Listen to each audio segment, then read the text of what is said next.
बीच में मत बोलिए। अच्छा, मुझे आज हंसी आ रहा पर उस दिन आप हंस रहे थे, आज मैं हंस रहा हूँ। मुझे जी बहुत मुश्किल है, राहुल गांधी की एक उपलब्धि बताना बहुत मुश्किल है। एक तो बता दीजिए, क्योंकि आप बोलना नहीं चाहते, एक उपलब्धि नहीं चाहते। आपको मोदी जी डंडा मारेंगे अगर आप सुनोगे नहीं। सर, मेरे डंडे की आपको डंडा पड़ेगा परिवार से, जवाब देना है आपको पड़ेगा। एक उपलब्धि नहीं बता पा रहे हैं आप। अभी अमित शाह जी का, चलिए ऐसा करते हैं, मुदित अग्रवाल जी को फिर से मौका देंगे। एक उपलब्धि आपको बिल्कुल नहीं बोलने दूंगा, सरनेम के अलावा एक उपलब्धि। कंटिन्यू करने दूंगा। आप बोलिए, आप बोलिए मुदित, आप बोलिए। आप बीजेपी के एजेंट हैं। हाँ जी, चलिए जो मर्जी कहिए। मैं राहुल गांधी की उपलब्धि पूछ लूंगा तो बीजेपी का एजेंट हो जाऊंगा। यकीन मानिए, राहुल गांधी को ऐसा एक्सपोज आज से पहले किसी प्रवक्ता ने नहीं किया।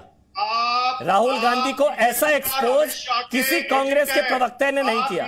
एक उपलब्धि। एजेंट है आप, बीजेपी और अमित शाह के एजेंट है, इसलिए आप मुझे बोलने नहीं देंगे। आपको वहां से डंडा पड़ता है, डरते हैं आप उनसे। ठीक है, हो गया, नहीं है उनको आगे आगे। उपलब्धि मैं बोल रहा था, आप चुप रहिए फिर। उपलब्धि, बिल्कुल चुप रहना। उपलब्धि, बिल्कुल चुप रहना। उपलब्धि जी, मैं आपको जानता हूँ, आप बीजेपी के एजेंट है। चलिए ना, सब स्वीकार सर।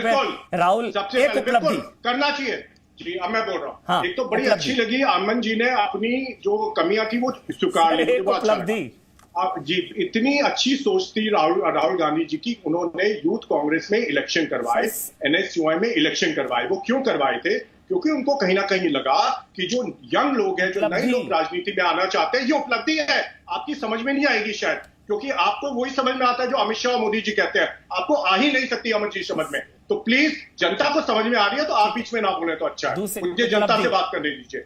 तो उन्होंने यूथ कांग्रेस एनएसयूआई में इलेक्शन करवाए, जिससे कि काफी प्रतिभा यूथ कांग्रेस और एनएसयूआई में आगे निकली। जो आगे बढ़ के फिर उन्होंने लीडरशिप का रोल लिया। उन्होंने यंग लोगों को कांग्रेस में प्रमोट किया, जैसे जितिन प्रसाद जी, राहुल गांधी जी ने प्रमोट किया, ज्योतिरादित्य सिंधिया जी, मिलिंद देवरा जी, सचिन पायलट जी, उन्होंने प्रमोट किया, हासिल किया।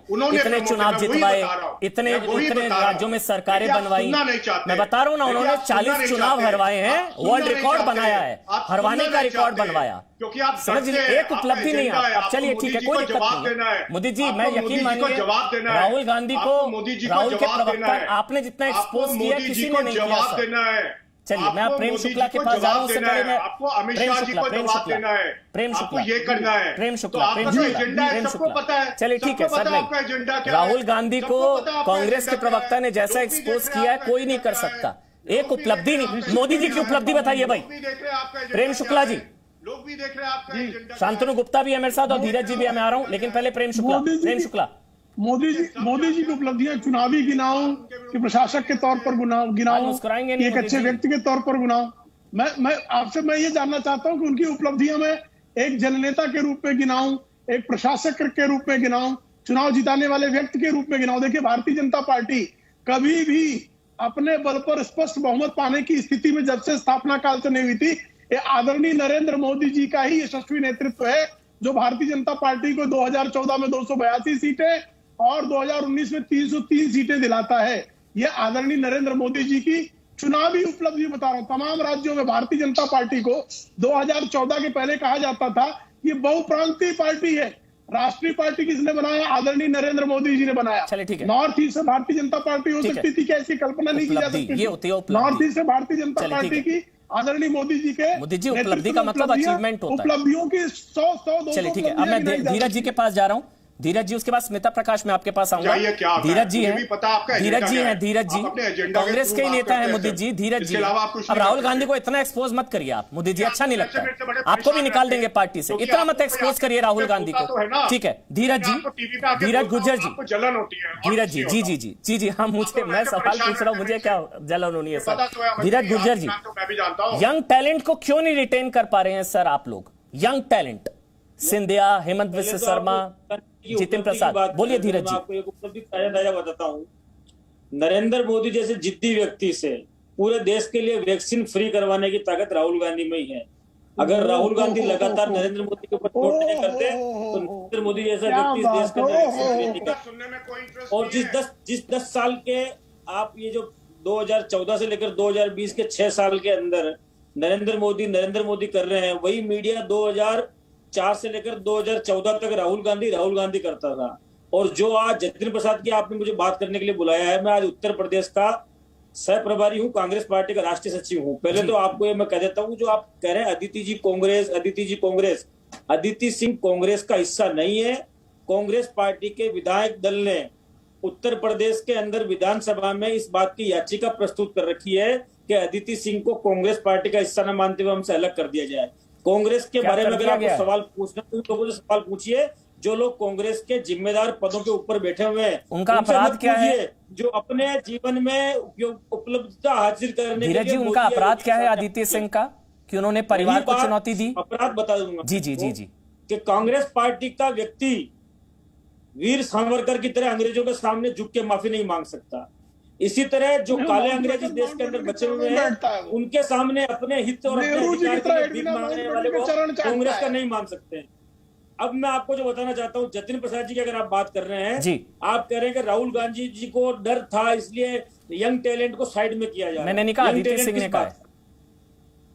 यंग टैलेंट किस बात का? यंग टैलेंट बनाया किसने? जब 2009 में इन लोगों को भारत सरकार का मंत्री बनवाया गया तब ये राहुल गांधी के द्वारा उपकृत किए गए लोग हैं, क्योंकि राहुल गांधी ने सोचा कि अगर इन युवा लोगों को मैं पद दिलाऊंगा तो वो देश के अंदर आम परिवार से निकले हुए युवाओं को आगे आने का मौका देंगे। और क्या योग्यता? 2014 में आप लोकसभा का चुनाव हारते हो, कांग्रेस की क्या गलती? 2017 में आप विधानसभा का चुनाव हारते हो, कांग्रेस की क्या गलती? 2019 के अंदर आप लोकसभा का चुनाव हारते हो, कांग्रेस की क्या गलती? आपके पिता ने गांधी के खिलाफ राष्ट्रीय अध्यक्ष था और सोनिया गांधी और राहुल गांधी आपको भारत सरकार का मंत्री बनाते हैं। धीरज जी, आप बिल्कुल सही कह रहे हैं, ये बिल्कुल सही बात है, बिल्कुल सही कह रहे हैं। क्योंकि अगर जी जी चुनाव हरवाना या चुनाव हारना पैमाना है ना, सुनिए ना, अगर चुनाव हारना पैमाना है तो राहुल गांधी ने कितने चुनाव हरवाए हैं आपको पता है? मेरी बात सुन लीजिए, अपनी अध्यक्षता में मेरे पिताजी महीने में 40 से ज्यादा मिल की नौकरी करने वाले है, उस मजदूर के बेटे को। चलिए, मैं शांतनु के पास जा रहा हूँ, उसके बाद स्मिता प्रकाश में आपके पास आऊंगा। शांतनु, यूपी की राजनीति, यूपी पॉलिटिक्स, शांतनु, ब्राह्मण वोटों की बार बार बात की जा रही है कि जिताएंगे यूपी का चुनाव, कौन जात हो वो सब शुरू हो जाएगा अब यूपी में। जितिन प्रसाद खुद 2 चुनाव हारे हैं, 2014 2019 लगातार हार रहे हैं। कांग्रेस का नुकसान, बीजेपी का उतना फायदा नहीं है, ये कहा जा रहा है। शांतनु, आपको क्या लगता है? जी अमन, देखिए, जब से प्रियंका गांधी ने बागडोर संभाली है तो उनका 2 एजेंडा रहे हैं उत्तर प्रदेश में। एक तो ट्रेजेडी टूरिज्म करना, जहां पे भी कोई दिक्कत हो जाए वहां पे पहुंच जाना, और दूसरा उन्होंने ब्राह्मण ठाकुर एक विवाद को, एक आर्टिफिशियल विवाद को ऊपर देने की कोशिश करी, और उसमें ब्राह्मण चेहरा थे जतिन प्रसाद। जो पूरी प्रियंका गांधी की रचना थी वो थी ब्राह्मण ठाकुर विवाद क्या करना, उनका ब्राह्मण चेहरा ही निकल गया।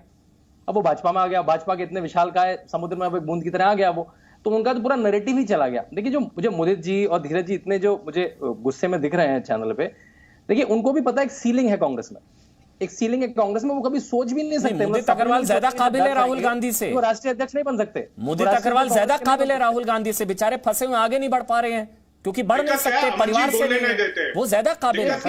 बोलिए बोलिए आप, शांतनु आप बोलिए। आप सीलिंग से ऊपर सोच भी नहीं सकते, आप उस सीलिंग से ऊपर सोच भी नहीं सकते। जिसने भी सोचा, अगर ज्योतिरादित्य सिंधिया ने सोचा तो वो बाहर है, जितेंद्र प्रसाद ने सोचा तो वो बाहर है, हेमंत बिस्वा ने सोचा तो वो बाहर है। आप स्टेट में भी कांग्रेस जिसको चाहे उससे बड़ा लीडर सोच नहीं सकते। और अब ये बड़ी खबर है मेरे पास, 1 मिनट शांतनु, मुझे रोकना पड़ रहा है, ये बहुत बड़ी खबर है। Presenting B News app available on Google Play and App Store. Download it now.